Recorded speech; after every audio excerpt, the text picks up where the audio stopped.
Welcome back. I'm that Halloween movie collector, Pat. Welcome to part 2 of my top 30 Twilight Zone episodes. I got a lot of positive feedback on the last one, which is great. There's a lot of Twilight Zone fans out there, just like myself. Been a fan for as long as I can remember.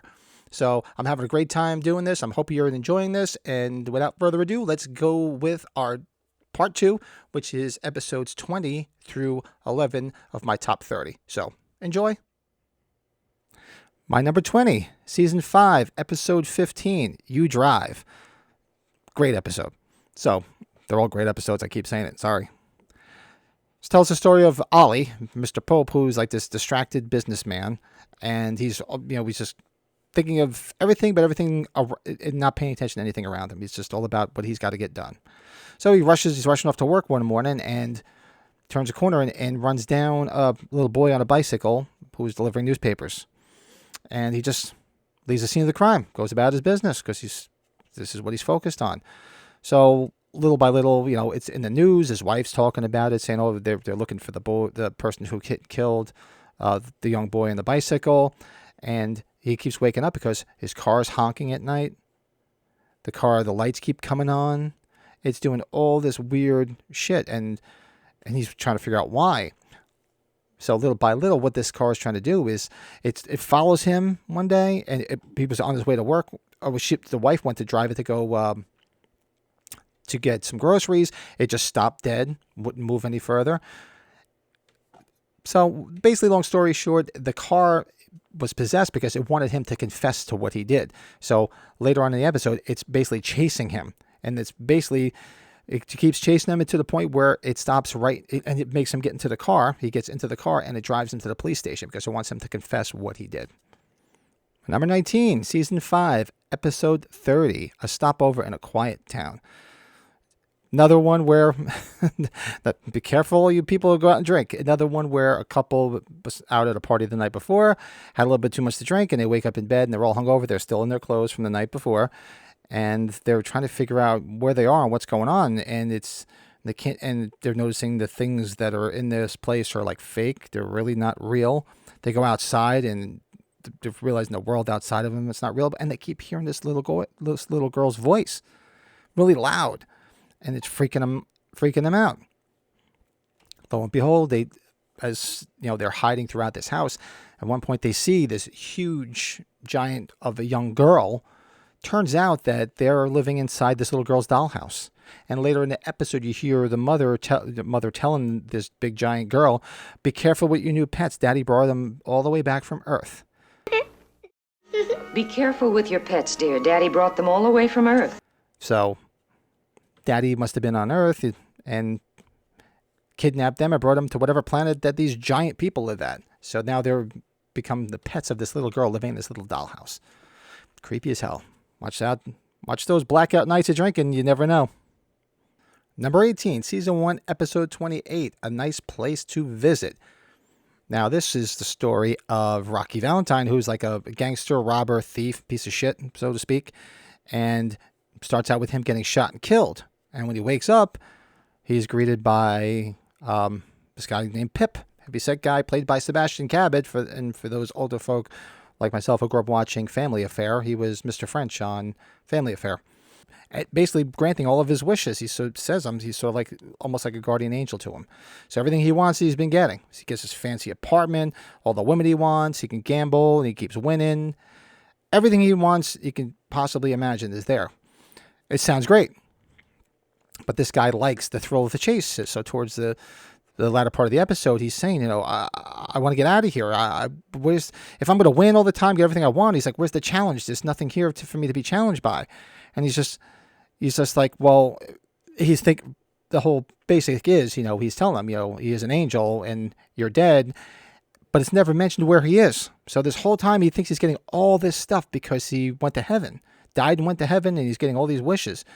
And he's saying, well, I want to go to the other place. And the twist at the end is, Mr. Valentine, this is the other place.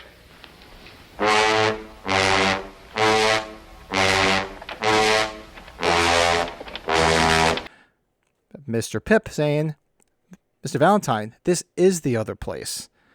And he has this diabolical, creepy laugh towards the end that's just so great.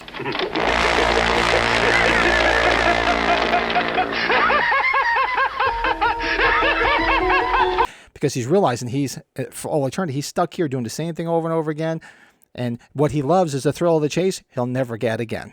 So, yeah, he didn't go to heaven. He went right down to the other place. Number 17, Season 3, Episode 9, Death's Head Revisited. Now, this is a very dark one and just really outlined some of the most horrible stuff in our history. So basically stars that Oscar Borregi guy who played in the episode previously, the Rip Van Winkle caper. He was the gentleman that created that serum. Here he plays a former SS Nazi guard. And he's coming back to Dachau concentration camp to relive the old glory days and visit it. Because those of you know history, a lot of those Nazi guards escaped to other countries like South America, and they hid out there. So here he is coming back to relive old glory days of some of the most horrendous times in human history. And he's greeted by Becker, rather, Captain Becker, who was a prisoner of war in the camp. And he's talking to him, and there's this Captain Litcher that's like, oh, how's things? You know, it was great to see you. And not realizing that he's basically visiting the ghost of a dead person. He killed him. Like when the Americans came to liberate the camp, he went and killed him. And they all killed as many inmates as they could before they all either got arrested or they got out of there. So now it's time for him to be tried for his crimes against humanity. And he's reliving all the things that Captain Becker's taken him to, all the places where he tortured these people and making him feel all the torture of the people he inflicted all this pain on. And towards the end, it's basically this is what he's sentenced to. And then when the cab driver comes back to pick him up, they're there with the police and ambulance. And basically they've made him go insane. He's in terrible pain, and it's basically retribution for this was his what he deserved for his crimes. So real serious episode, and just very real good episode. Number 16, Season 2, Episode 15, The Invaders.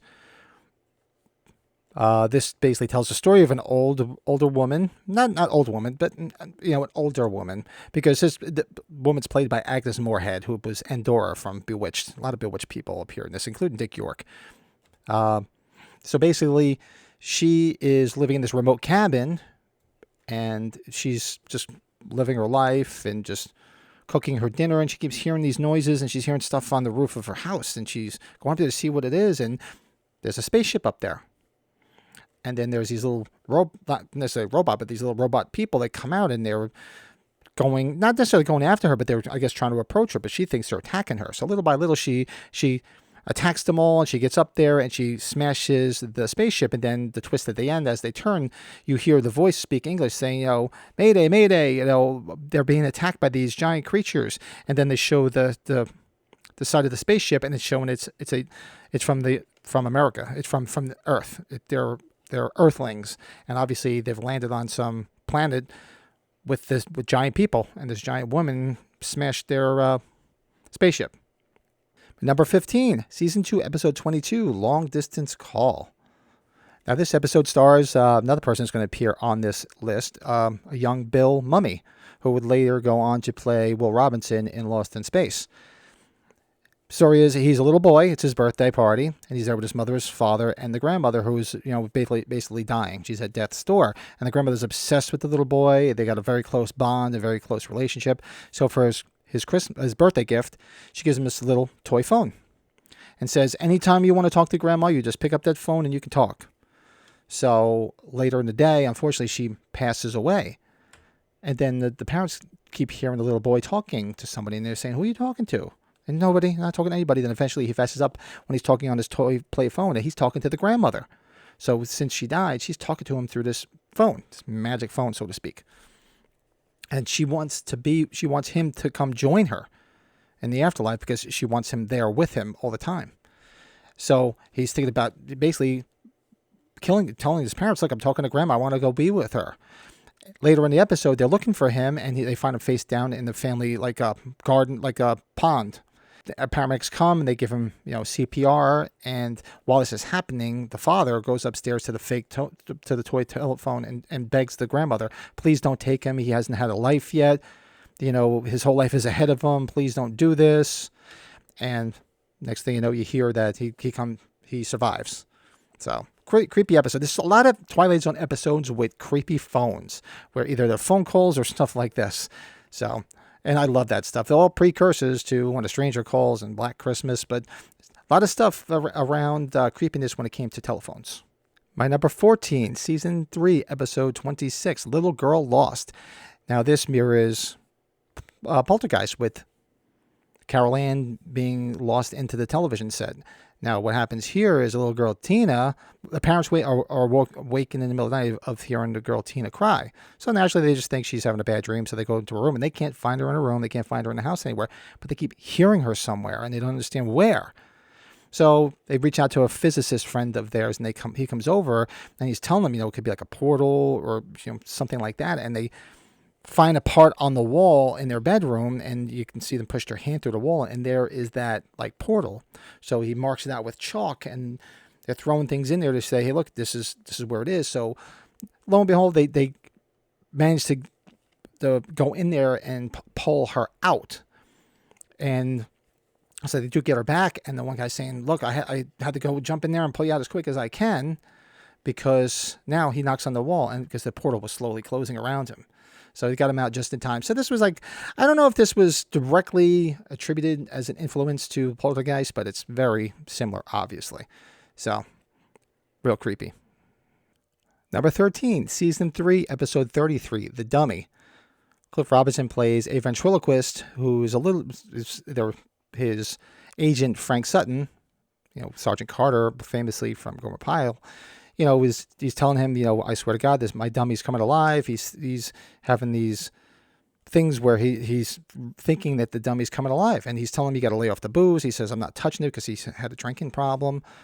And little by little, he's talking more and more to the dummy, and it's basically coming alive, and it's taking him over, and it's telling him, during the act, it's saying things that he's not saying himself. And it's just become an issue, so he wants to get rid of the dummy. He takes one of his older dummies and thinks we're going to move on from there. But the dummy that comes to life is like, well, we're not going to have that. So he keeps haunting him. So little by little, he makes him destroy the wrong dummy, and the dummy that is possessed comes to life and says, this is how it's going to work. I'm going to be in charge. I'm going to be the boss. So twist ending that you see at the end is, next thing you know, Cliff Robinson, who was the ventriloquist, is now the dummy, and the dummy is the person who is pulling the strings for him. So pretty cool episode. There was another one too. I didn't think I put on this list, with Jackie Cooper, where he was a thief, and he had the talking dummy. But it didn't make this list. Great episode on the list. It's out of 156 episodes. It's not that easy to narrow it down to every single episode, but that was a good episode too. Number 12, season 1, episode 34, The After Hours. This is one of the classic episodes that everybody knows. Anne Francis playing Marcia White, and she's she goes to the department store to buy a gift for her mother, for her mother's birthday, and she's looking for like a special thimble. She goes into the elevator, and she's taken up to the 9th floor. As the elevator man tells him where she should go. She goes up to the 9th floor, and it's empty. There's just a couple of cases up there and mannequins. And so she goes and sees a saleswoman, and the only thing that's there is that thimble that she's looking for. So she buys it, and the woman, she's acting very creepy, and she knows her name. She's like, how do you know my name? So it's all very creepy. And then as she's going down the elevator, she notices it's got a scratch on it. So she goes and wants to return it. Tells, the manager of the store, and they're like, well, she said she got on the 9th floor, and they're like, well, we don't have any 9th floor. And so nothing's making sense, and she sees the woman that sold her the thimble as a mannequin standing there, and she faints, and then she basically later on she wakes up in the store in the manager's office, after the store has since closed. So she comes out and she's looking around for everybody, and then little by little she's hearing voices, and all the mannequins are starting to come alive, and they're basically telling her, "You don't remember, do you, Marsha? Basically she's a mannequin." And she had forgotten that it was her time of the year where each mannequin gets to live amongst people for 30 days. And she was due back. And the woman who sold her the thimble, it was her turn. So then you see she turns back into a mannequin, and then you see the building manager walk past at some point, and he looks and he's like, shakes his head, because now he remembers it was the woman who had the complaint about the thimble, and now she's a mannequin, but he just shakes it off like whatever. So, creepy episode. Number 11, Season 5, Episode 25, The Masks. Tells the story of this rich man who's basically on his deathbed. Reached out to his family to come visit him one last time, and lives in New Orleans, it's stored in Mardi Gras, and the family just ungrateful and just self-centered and basically just out for his money. And he has these set of masks that he says, we're going to have a nice dinner tonight, and afterwards, my request to you is to wear these masks until midnight. And of course, they're like, oh, we don't want to wear this, Father. This is crazy. That's the condition you have to wear to, inherit all his money, basically. So at midnight, stroke of midnight comes, and he's like, well, you held up your end of the bargain, and then the man dies.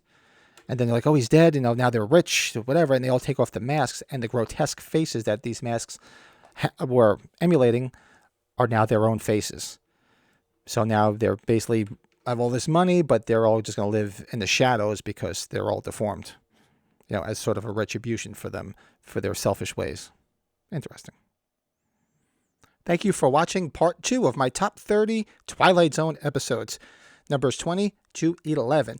So probably within the next week, I think I'll have part 3 out, my top 10. It's going to be a lot of fun, especially for you Twilight Zone fanatics just like myself. Be sure to like this video. It helps everybody find this. Like-minded people like ourselves who are big Twilight Zone fans, and you may also be Halloween fans, just like I'm a Halloween junkie. Looking forward to doing some more videos on some horror TV shows that are my favorite. I did do a top 5 of my favorite horror TV series of all time, and of course Twilight Zone was number 1. But I think as soon as I'm done with this, I'm going to head right over to Tales from the Dark Side. So be sure to subscribe to the channel as well if you like this type of content. We do a lot of watch-alongs, a lot of horror-related stuff, and just there's a big mixed bag of stuff on the channel, so I hope you will like, subscribe, all that happy horseshit. Make sure you come back probably within the next week for part 3, which is going to be my top 10. And until then, talk to you soon.